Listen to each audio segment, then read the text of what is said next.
La tension est montée d'un cran entre la République démocratique du Congo et le Rwanda. Kigali a accusé Kinshasa d'avoir violé son espace aérien et affirme avoir pris des mesures défensives. Un avion de chasse congolais a été touché par un tir rwandais.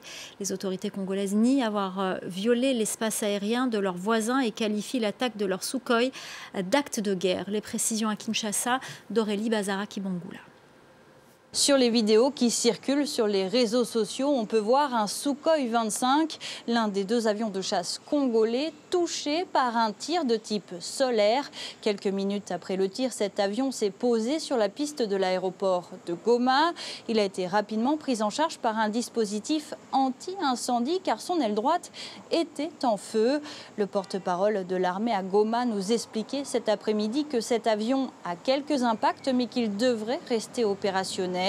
Dans un bref communiqué, le Rwanda affirme que cet avion congolais a violé son espace aérien hier vers 17 h en survolant le district frontalier de Rubavu. Kigali ajoute, je cite, que des mesures défensives ont été prises sans donner plus de détails sur la nature de ces mesures. Alors ces accusations sont démenties par Kinshasa. Le gouvernement congolais soutient que l'avion de chasse n'a nullement violé l'espace aérien rwandais, qu'il a été, je cite, attaqué alors qu'il entamait son atterrissage sur Goma en territoire congolais.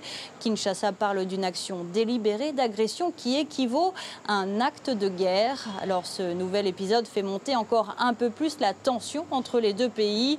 Le Rwanda avait déjà accusé à 2 reprises en novembre et en décembre dernier des avions de chasse congolais de violation de son espace aérien.